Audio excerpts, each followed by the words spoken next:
Hi everyone, welcome to our webinar today. The topic for this webinar is New York's Clean Energy Standard.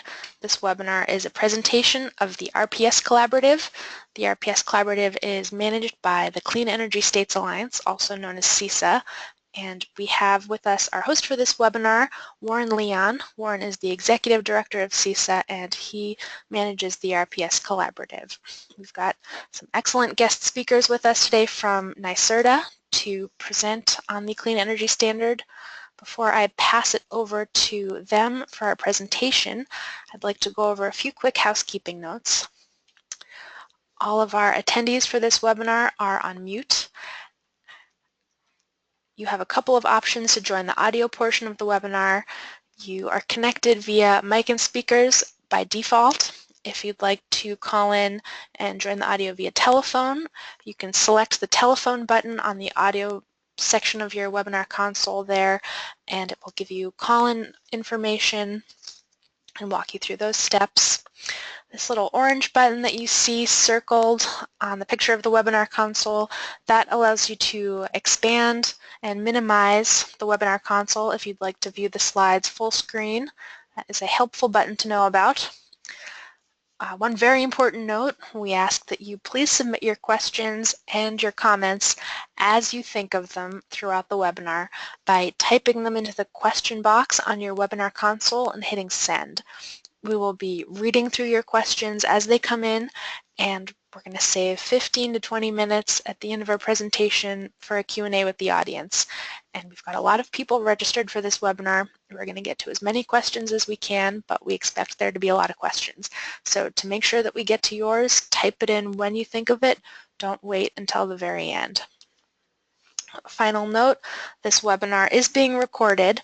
We will send you an email within about 48 hours with a link to the webinar recording and the webinar slides. And we will also post this webinar on our website along with all of our other RPS collaborative webinars, and you can find that at cesa.org/webinars. So with that, I would like to pass it over to our host for this webinar, Warren Leon. As I mentioned, Warren is the Executive Director of the Clean Energy States Alliance. Hey, thank you very much, Samantha. And let me tell you all a little bit about the Clean Energy States Alliance. We're a national organization composed of state agencies and other public organizations that are all interested in advancing clean energy across the country. And you could read about our organization at cesa.org. If you go to the next slide, one of the things we do as an organization, as Samantha mentioned, is we coordinate the RPS Collaborative, which is a national effort funded by the Energy Foundation and the U.S. Department of Energy to encourage communication and sharing of ideas and information among state RPS administrators, federal agency representatives, and basically anybody who's interested in the wonderful world of RPS. We have a monthly newsletter which talks about what's going on with RPSs around the country.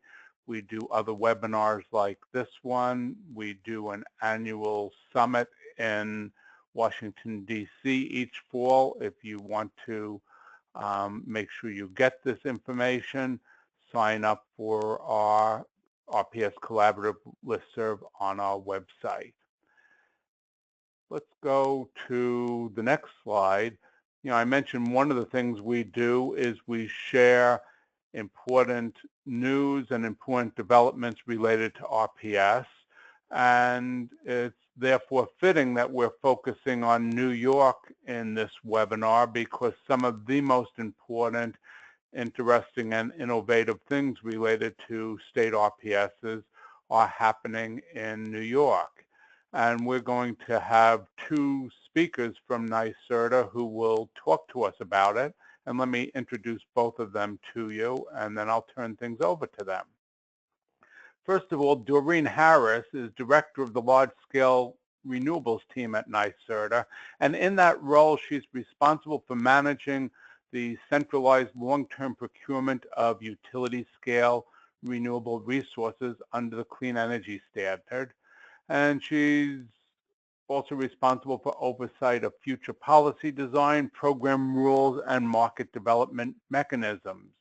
She leads a strategic effort to spur responsible and cost-effective development of offshore wind through the execution of New York's Offshore Wind Master Plan and for the integration of offshore wind into the Clean Energy Standard, and she's responsible for driving the Clean Energy Standard strategic execution with New York's energy markets.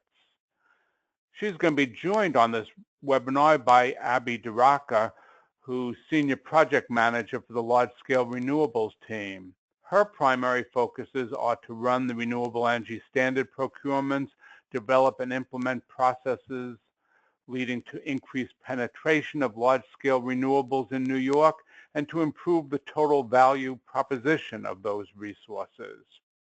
Prior to joining NYSERDA in 2016, she served as Manager of Risk Analytics and of Enterprise Risk Management at Southern California Edison, where she led the implementation of 3 major initiatives, including the Enterprise Risk Management Program, greenhouse gas trading, and acid rain program trading. Well, Doreen and Abbey are obviously well qualified to talk to us about this subject, so let's listen to them, and I'll be back when it's time for questions. Thank you, Warren and Samantha. I'm Doreen Harris, and I'll hand this over to Abbey DeRocker during the presentation. Thank you for the opportunity. It's been an exciting year or 2 or 3 in New York, and we're pleased to be able to share with you the history behind the Clean Energy Standard, as well as the status and some really interesting updates as well. So New York's Clean Energy Standard is really born of our state energy plan, which was adopted in 2015 and set forth some very aggressive goals for New York, the most aggressive in the nation actually at that time, with regard to a 2030 goal for various clean energy initiatives, including the topic for today, which is what we call a 50 by 30 goal for the state for 50% of our load being served by renewables by 2030. This goal as a state became New York's Clean Energy Standard, and by order of the Public Service Commission in August of last year, the State Energy Plan goal was adopted. The Clean Energy Standard, as it was adopted, really established a structure for New York's Clean Energy Standard, which is perhaps more similar to the RPS designs of other states. New York had an RPS from the early 2000s and really was a bit unique in its structure from the perspective of the obligations placed on load-serving entities. In the case of the Clean Energy Standard, there's some elements of the RPS which remain, but the more significant changes have to do with the scale of the goal of the Clean Energy Standard, as well as the structure of the obligation that was imposed on the load-serving entities as part of the Clean Energy Standard. So in the August order, there were 2 components of the Clean Energy Standard. We'll be breaking both of those components down for you today. The first is the renewables component of the goal, known as the Renewable Energy Standard, which is essentially the 50 by 30 goal and its achievement. In addition, we have a zero emissions credit requirement that was included as part of the Clean Energy Standard, which is for the support of the upstate nuclear fleet in New York State.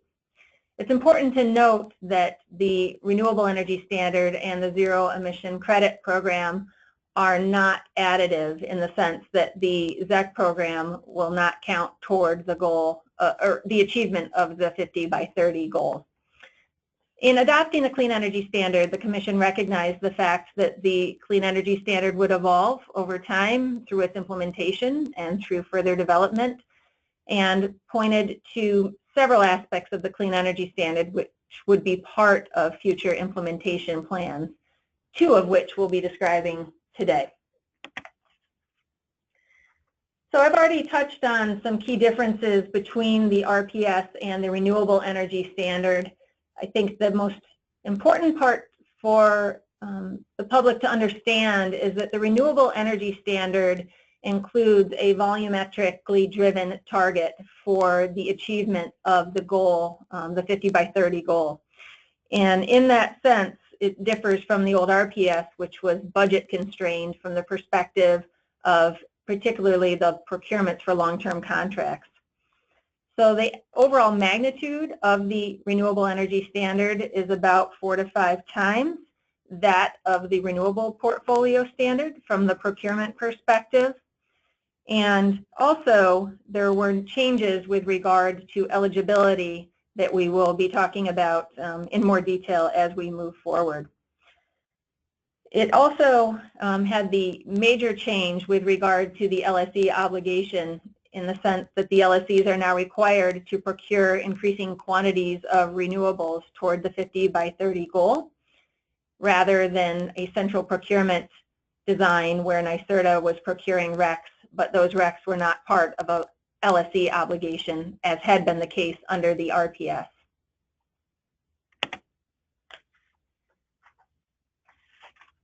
To talk about the elements of the Renewable Energy Standard, the first is known as Tier 1. And Tier 1 is essentially the growth tier in New York State, which includes the preponderance of the requirements placed on the load-serving entities, specifically for the procurement of eligible renewables with a vintage date of January 1st, 2015 or thereafter, and the provision of the ability to comply with the Tier 1 obligation through several means.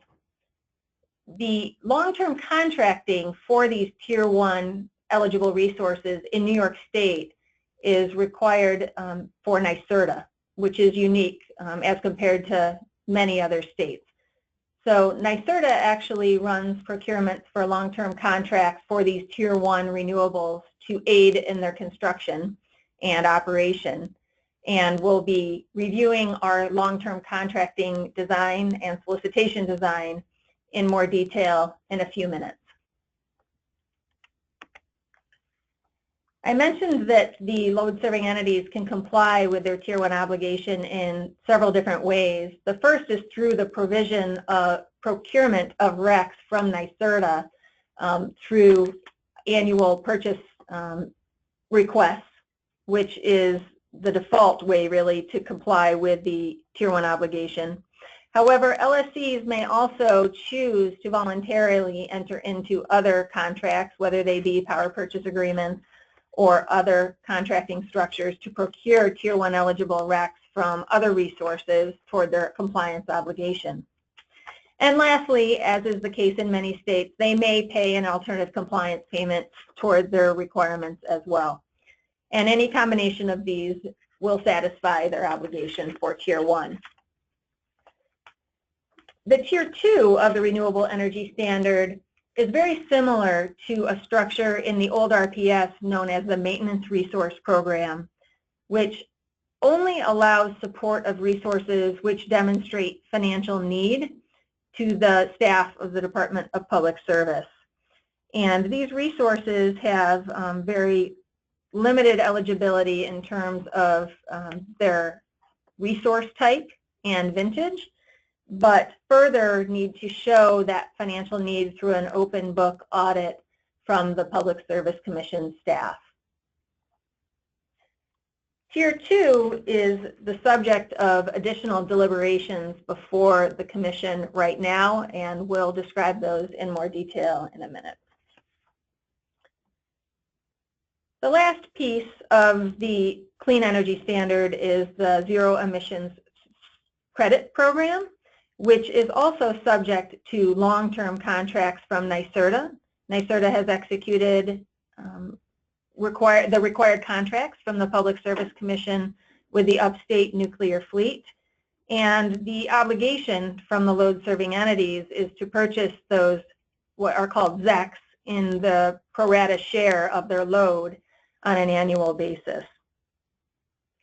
So with that overview of the Clean Energy Standard as it was adopted in August of 2016, I'll turn the presentation over to Abbey DeRocker to describe the first implementation plan, which was issued earlier late in 2016. Thank you.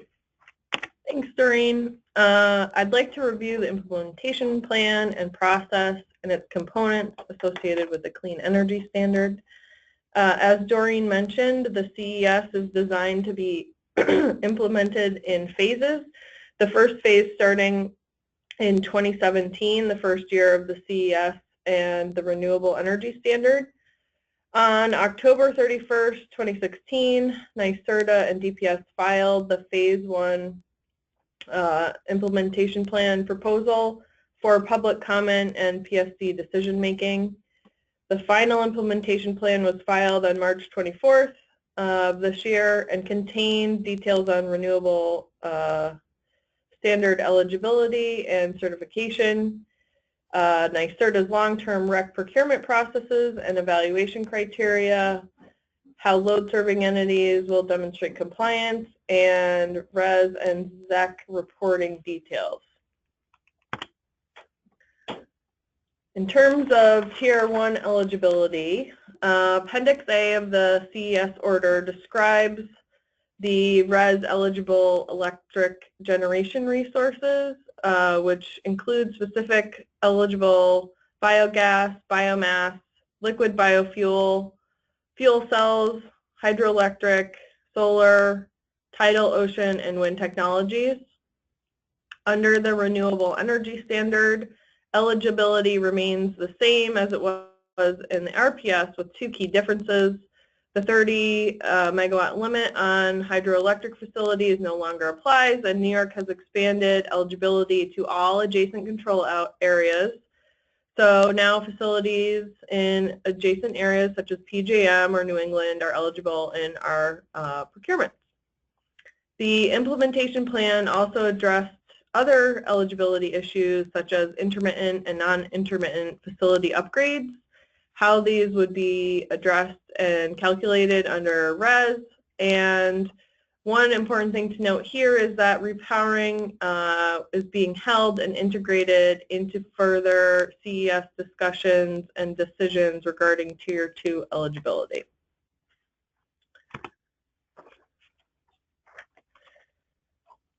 Tier 2 eligibility. So the CES retained through the Tier 2 program a feature under the RPS Maintenance Resource Program. This program is designed to support eligible facilities that are deemed by the PSC to be most at risk of failing financially and retiring for lack of sufficient overall revenues. How this works, as Doreen mentioned, is that entities seeking Tier 2 maintenance resource support must submit a request to DPS directly. This process is run by the Office of Clean Energy, and it includes a pretty substantial financial examination. DPS will make a determination as to the need and issue a notice of proposed rulemaking consistent with the state SAPA process. And after going through SAPA, if so determined by DPS, eventually the process culminates in a recommendation in a maintenance contract that will be administered by NYSERDA. On December 15th, the PSC ordered that the Tier 2 issues be revisited in a more timely manner in consultation with stakeholders, including recommendations for eligibility criteria changes, taking into account several additional issues, including cost to consumers and a showing of financial hardship. We are working through this process now, holding technical conferences, and we just attended a roundtable forum on existing renewable generating facilities this week. We expect a potential filing in August this year that will go through the SAPA process for stakeholders to review and comment upon. Prior to participating in any of NYSERDA's solicitations, one of the new things under the CES is that any facility seeking Tier 1 designation in New York must be either operationally or provisionally certified. It is a prerequisite to participating in NYSERDA's RES Tier 1 RFPs. and it has to be in place to be considered for a contract award. But this process is new and different in that it's open on a consistent basis. We opened this process on March 14th. NYSERDA launched our streamlined RES certification process. It's available on a continuous basis. All facilities, including facilities located in adjacent control areas, are required to complete the application process and will be subject to additional ongoing requirements to demonstrate the delivery of energy and RECs into New York to have their NIGAT certificates deemed Tier 1 RES eligible. We'll accept these applications at any time. There's a little difference depending on whether you're operational or not. For provisional certification application processes for projects to be built, all necessary requirements of the certification application process are followed, with the exception of the demonstration of commercial operations section, which is deferred until later. All right, so the Zero Emission Credit Program, which is separate from the Renewable Energy Standard, as Doreen mentioned, the ZEC requirement consists of an obligation that LSCs purchase ZECs from NYSERDA in amounts proportionate to the load served. NYSERDA has signed ZEC contracts with both the eligible upstate nuclear generators and over 150 LSCs on the other side of those contracts. We have just launched the LSC ZEC payments portion of the program and will soon be providing payments to eligible nuclear facilities consistent with the program specifics. There are controls on ZEC certificates to restrict their movement to only occur between NYSERDA and the purchasing LSC, where they will be retired for compliance. So there's no borrowing, no banking. The compliance year just started on April 1st. ZECs are sold on a prospective basis based on the amount of load each LSC held in a base year reference period and the maximum available ZECs to be purchased by NYSERDA during the first compliance year.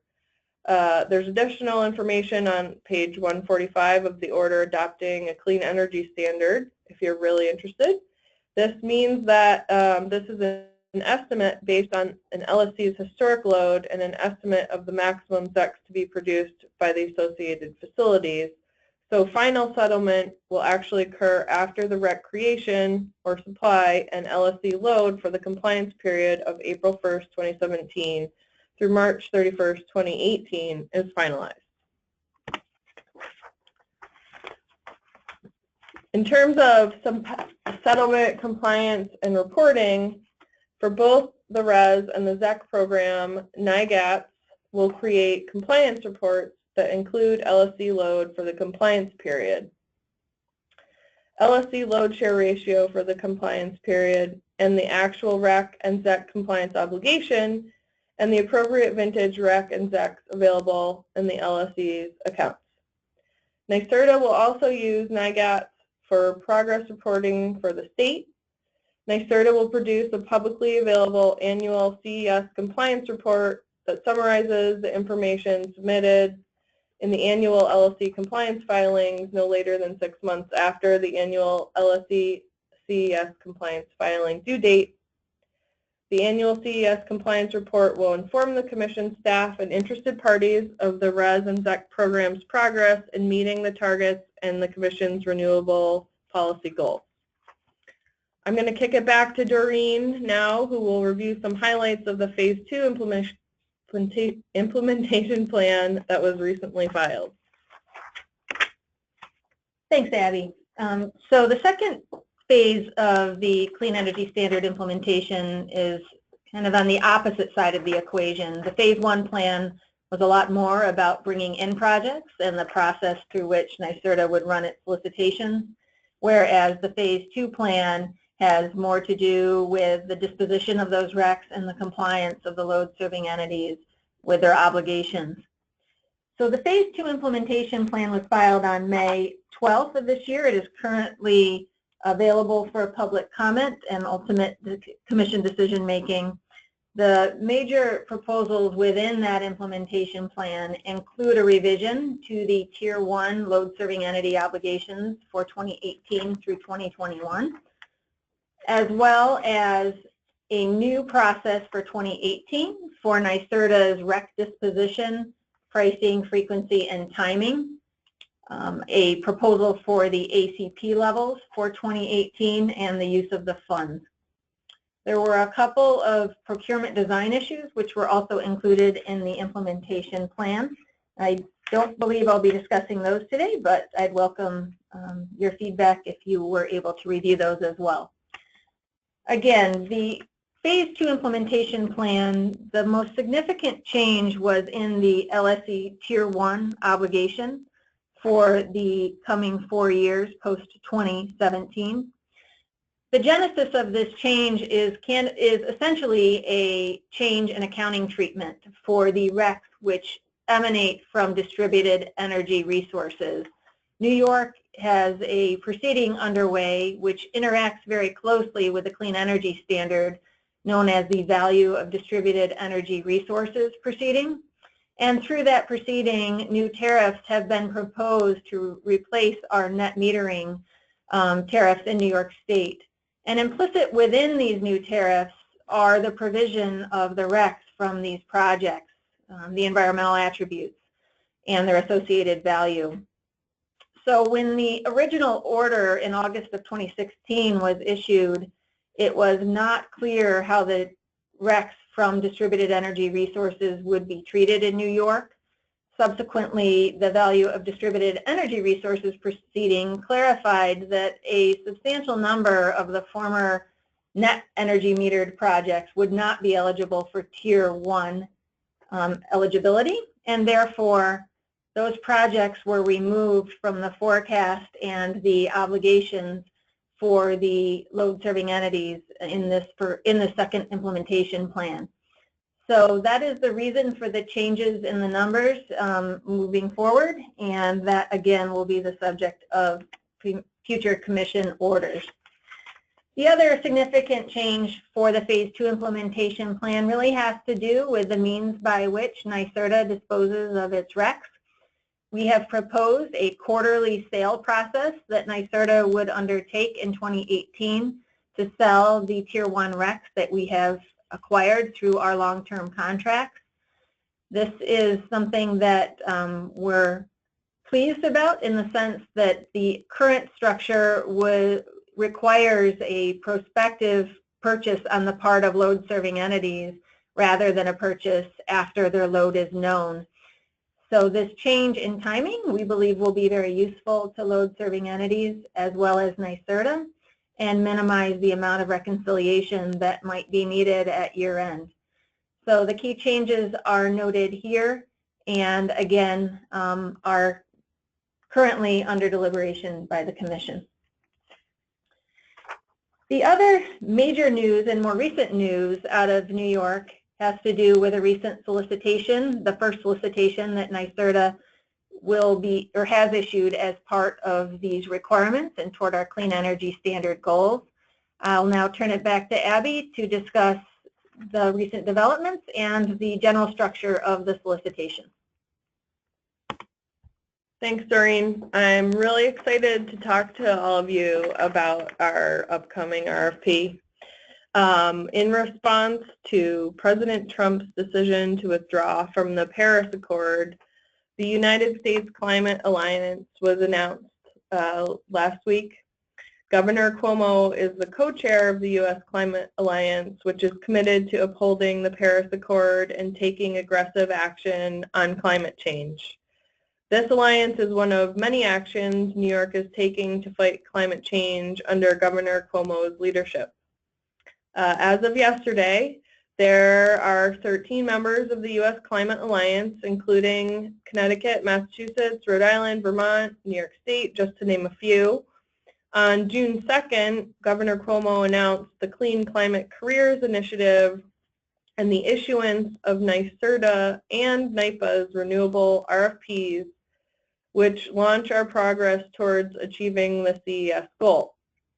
NYSERDA launched our first procurement under the Clean energy standard, which originally was ordered by the PSC in August of 2016.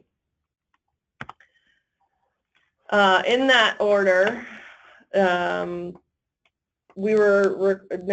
was required to purchase prospectively anticipated procurement targets based on megawatt hours.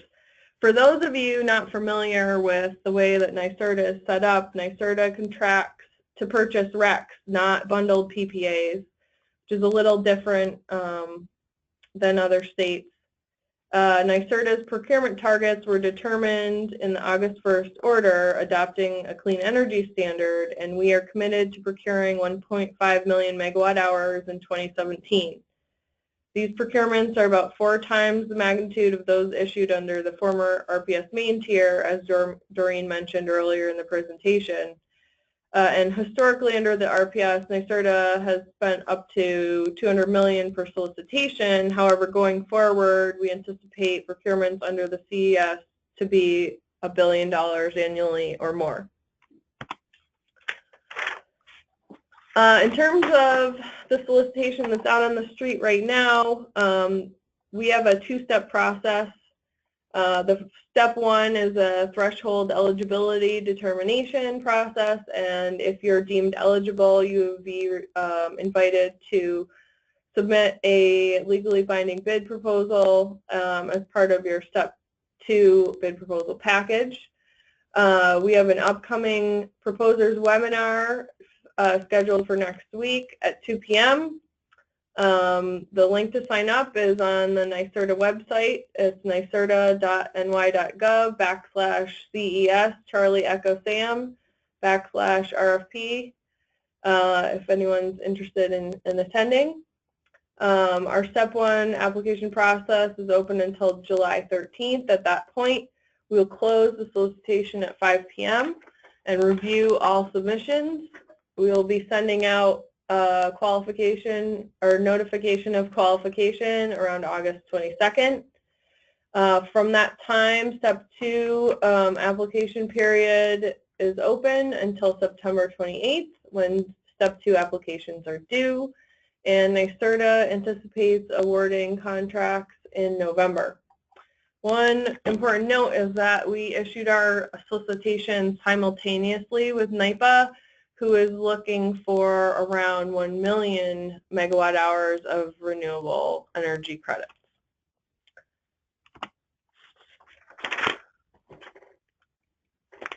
I'd like to talk a little bit more about our procurement process. In step 1, we have the project threshold eligibility. All generation facilities seeking NYSERDA REC contracts must be certified as eligible for RES Program Tier 1 and must demonstrate that they have achieved a minimal level of development progress to be considered sufficiently mature to be evaluated.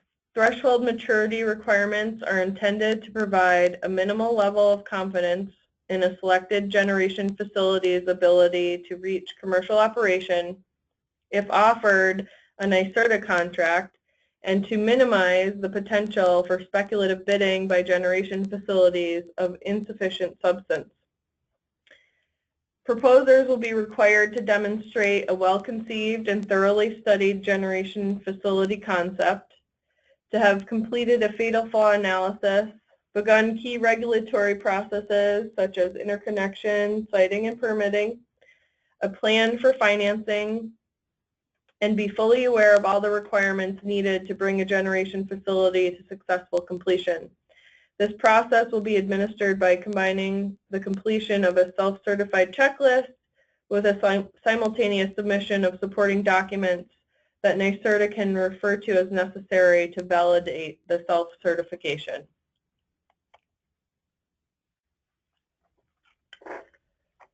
NYSERDA for step 2 will require a submission. As I mentioned, proposers will be invited to participate if they clear the minimum threshold requirements. And in terms of how we evaluate the bid proposal, we look at several key factors. For those of you familiar with the RPS program, NYSERDA will maintain the relative weighting of price in future procurements and maintain a net present valuation method as utilized in previous solicitations. So we've kept the 70% rank valuation for the price component. The next component when we look at the evaluation of these projects is the economic benefits presented to New York State. These benefits are part of the legally binding offer and must be validated 3 years following the start of contract deliveries. This includes the seller submitting third-party documentation demonstrating the actual economic benefits that accrue to the project resulting from the construction and operation of the generation facility. There's 2 other evaluation criteria. One is project viability, which I'm sure most of you are familiar with. We weight project viability criterion at 10%. For each project passing the step 1 threshold screening, NYSERDA and the TEP will award additional points to generation facilities that have demonstrably exceeded the minimum threshold eligibility criteria in our RFP. And finally, another category here, operational flexibility and peak coincidence, is included to evaluate the relative value that a generator provides in the area of, we call OpFlex, and this includes generation sources that can be dispatched at the request of the power grid operators or the plant owner, as these are desirable to balance the electric system. They are also desirable to optimize generation dispatch and to minimize operating reserve requirements. This category is also intended to address grid congestion and constraints, and it captures a facility's ability to address load matching, dispatchability, and energy storage. Pursuant to the February 22nd, 2017 PSC order and the subsequent final Phase 1 implementation plan, NYSERDA uses a technical evaluation panel that consists of NYSERDA staff, DPS staff, and independent evaluators who possess proficiency in the evaluation of energy generation projects to evaluate and award points for the non-price evaluation components for each bid proposal. So I guess I should back up and say that the price is evaluated by itself and the TEP evaluates the 3 categories of economic benefits to New York State, project viability, and operational flexibility and peak coincidence. So after the TEP conducts its review and scores each facility's claims in the 3 categories I mentioned, the TEP will develop a preliminary rank order of the generation facilities based on each generating facility score, with a tentative cutoff line based on the solicitation's volumetric procurement target. NYSERDA and DPS will then consider whether they should apply up to 3 portfolio risk assessment tests to the preliminary award group in making a final award group determination. Those 3 tests consist of looking at a diversity of resources, a diversity of owners, and there's a developer limitation. So the developer limitation test is that a TEP may only award projects up to a specific amount of no more than 5 times the renewable capacity that the owner has successfully brought to commercial operation in the past. The other 2 tests are basically concentration risk adjustments, making sure that we award no more than 80% of the award group to any eligible technology on an annual generation basis.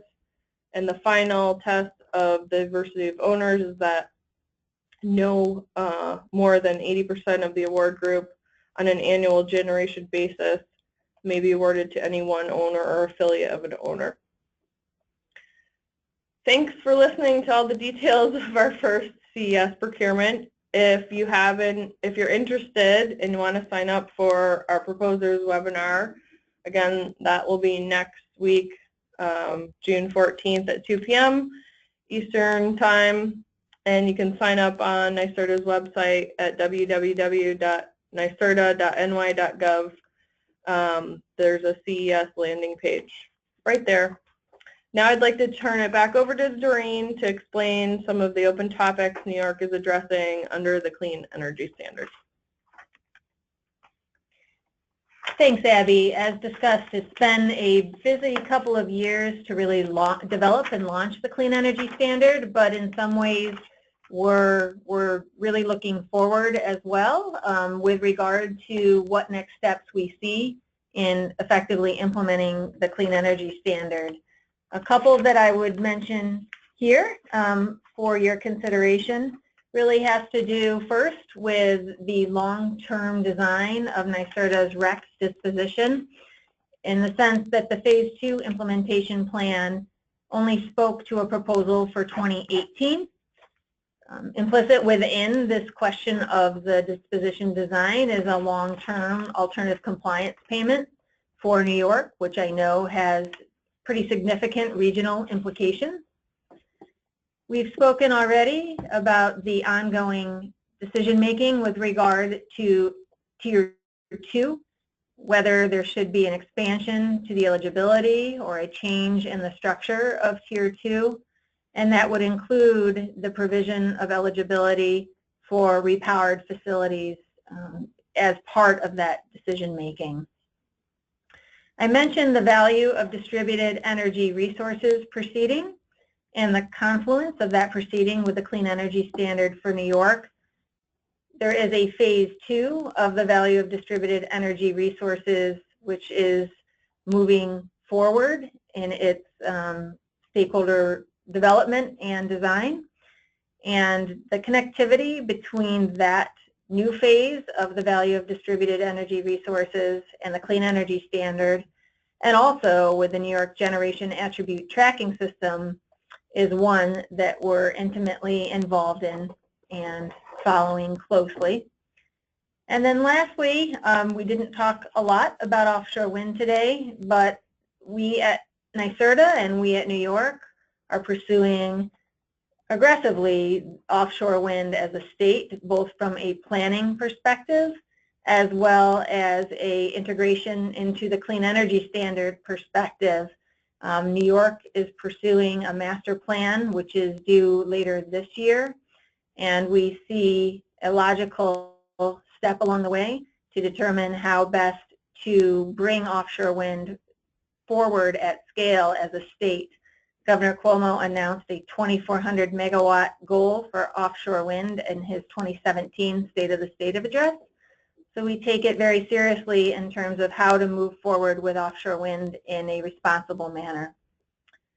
So with that, we've wrapped up our presentation. We have our website that Abby had mentioned earlier included here. We've made significant efforts to include many documents and information with regard to our current solicitation. We would encourage you to visit the website and sign up for our mailing list as well as our contact information should you be interested in reaching out to one of us directly at any time. And with that, I'll turn it back to Warren and Samantha to review any questions that have come in during our presentation. Hey, thanks very much, Doreen and Abbey. Well, you have a pretty complicated and multifaceted program there, so it's not surprising we have a bunch of questions for you. One is, there was some question about what you meant by additive when you talked about the ZREC program and the 50 by 30 goal. Does that mean the ZRECs are included in the 50% or they're not included in the 50%? Thanks, Warren. Sorry if that was confusing. So ZECs are not included in the 50%. The ZEC policy really is one of an environmental goal for the state, achieving our renewables goals. We see maintaining the upstate nuclear fleet as a portion of that achievement, in the sense that we would recognize that if they were to be removed from our generation mix, they would likely be replaced by emitting resources. So the ZEC program is really considered as something that is additive, in the sense that it does not replace our renewable energy standard goals, but instead provides a necessary bridge to achieving them. Okay, great. And if you could clarify the relationship between the Clean Energy Standard and New York REV. So the Clean Energy Standard is really a component of the Reforming the Energy Vision, which is really a broad policy objective of New York State to reform the utility industry and to really think about our electric system in a much more dynamic and distributed manner. But the Clean Energy Standard is really a portion of all of these policies that REV encapsulates. Okay, good. And there are a couple questions that had to do with those facilities that have participated in the renewable energy program up till now. And for those who aren't aware of this, there are facilities that NYSERDA entered into contracts with for RECs, and some of those facilities, their contracts will be ending up.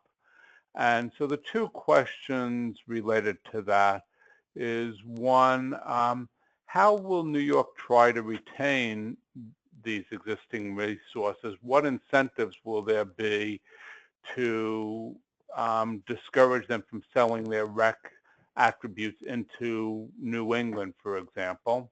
And someone asked a similar question to that, and that is, will those facilities, once they come off the existing program, if they were to sell their RECs out of state into Connecticut or Massachusetts, for example, would they still count towards the 50 by 30 goal? Sure. Thanks, Warren. This is really part of the deliberation with regard to Tier 2 that Abbey and I both discussed. Tier 2, we'll call them baseline resources that were part of the 2014 baseline that was established with the adoption of the Clean Energy Standard, where 26% of our load was served by renewables, are really all encapsulated in this decision-making with regard to Tier 2, in the sense that they are a very complicated mix of resources, some of which is state-owned by NYPA, others of which are small plants which have financial need, and others which, as you accurately pointed out, Warren, are for the most part wind farms that NYSERDA had previously supported, and in some cases still does support, but through contracts which have ended or will be ending. Those facilities are free to sell energy and RECs into other markets, and the expectation in the order was very much one of New York operating in a broader regional market, where we expect imports will serve some of our requirements for the Clean Energy Standard, and similarly we recognize that if New York does not have a contractual arrangement with a facility which may have eligibility in other states, that they may choose to deliver into those states. So what I would say, first of all, is that there is no intention for New York State to count those resources that are not serving New York load as part of our goals. So if there was a wind farm that was exporting under Massachusetts RPS, the RECs would be retired in our tracking system and minted in NEPOOL, GIS, and count toward whatever objectives were part of that contract and the goals. But with that said, this is all really wrapped up in a decision that will be part of this Tier 2 deliberation, which is both accepting of the fact that we are part of a regional market, but also recognizing the fact that to the extent that these resources either cease to exist in the case of a facility which is struggling financially, or export in the case of a facility that can find a market elsewhere, that ultimately we will need to be monitoring that activity as a state as it would impact the achievement of our goals. I hope that answered all of the questions. No, that was good. I have a couple of other questions related to Tier 2 that have come in. And one has to do with this issue of support for at-risk facilities. How do you structure the program to, in effect, avoid rewarding mismanagement at facilities that are struggling because they haven't been operated well? So the actual act of the review of the financial status of these facilities is undertaken by the Department of Public Service staff. So I'm not sure I am well suited to speak to the actual nature of the audit, but their audit includes many elements, including the review of, as you just described, the effective, or I guess I would call it not the maintenance, but the appropriate investments that have taken place in a plant to sustain its operations. It has more to do with reviewing the financial liquidity of a project as well as its real need moving forward. So I would call, if anything, these reviews extensive as an understatement in terms of how it proceeds. In some cases, it takes up to a year to figure out the appropriate level of compensation. Okay, and what's going to be the annual percentage increase in the clean energy state target in order to get to the 50% goal? So the order from August of 2016 did not provide a trajectory all the way to 2030. The table that I had shown on slide 19, which is on the screens now, shows the Tier 1 percentages which increase over time, but those Tier 1 percentages did not proceed past the year 2021. However, the tables in the order do discuss the likely trajectories to 2030. Under any circumstances, these numbers are ambitious and aggressive, and I would say that when you start looking, at the glide path between the addition of our baseline plus these additions that are on the screen now, when one looks at the forward path between 2022 and 2030, it would increase in slope moving forward. And what is your assumption of what how much the baseline is, towards the goal? Because you're talking about that 4.2% being added. What do you assume you're starting with? So New York actually is really fortunate to have our tracking system now up and running, because the baseline in the order that was included was through a former program known as the Environmental Disclosure Program, run through the Department of Public Service. But prior to last year, we didn't have a REC tracking system. But ultimately, the baseline from the Environmental Disclosure Program showed a 26% of load served by renewables as of the most recent year. So we're starting with 26 and we're heading to 50. Okay. And how do you determine eligibility for out-of-state renewable energy?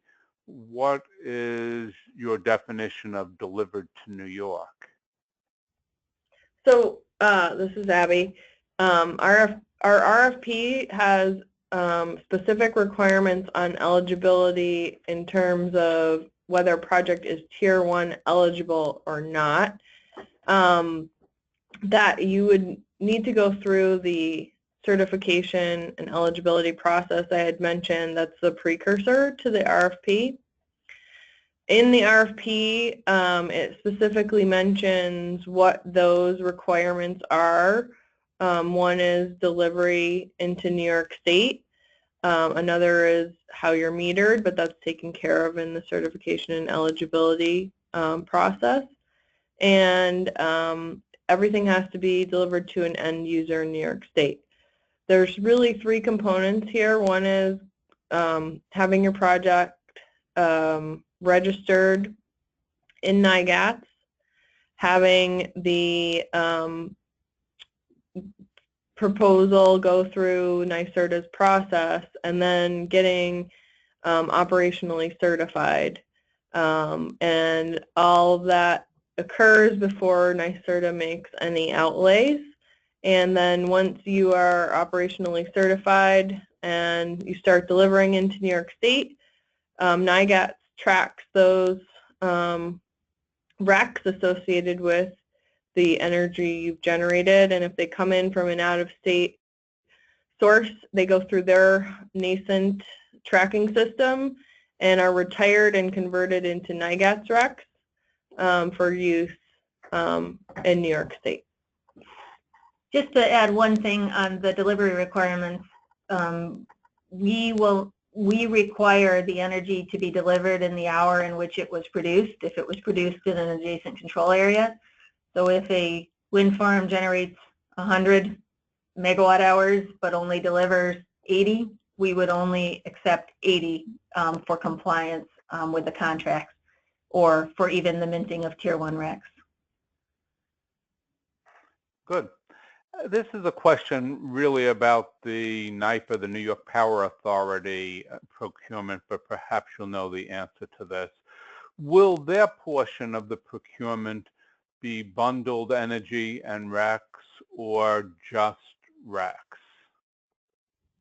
NYPA is actually a fairly open solicitation with regard to the structures that they're willing to entertain. So don't treat this as my expert opinions, but it does include an offer as a bundled product, so a PPA from NYPA. It also includes the option of a prepaid PPA, which is something that should be interesting to developers, as well as a REC-only contract as another option.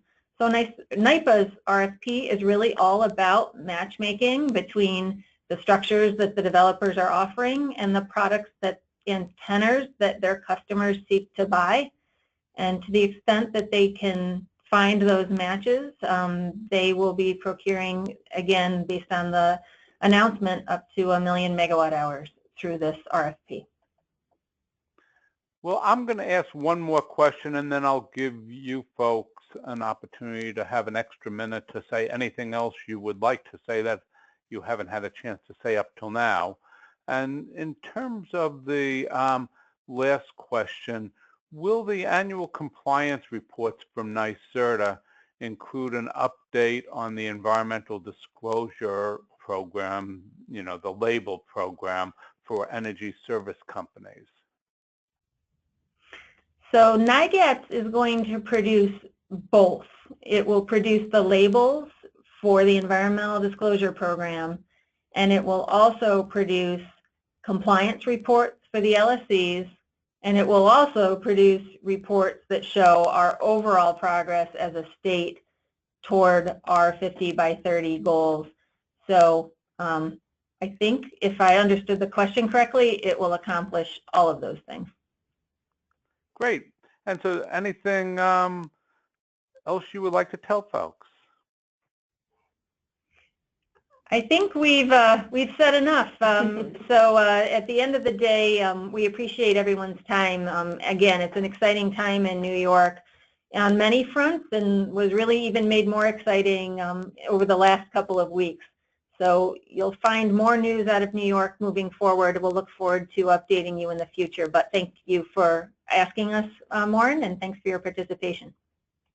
Hey, thanks, Doreen and Abbey. You've covered a lot of ground here, and it's clear what New York is up to is quite ambitious, and you'll certainly have more than enough to keep yourselves busy. So thanks very much, and I hope folks who've listened to this webinar will come back for future webinars as well. Thank you very much.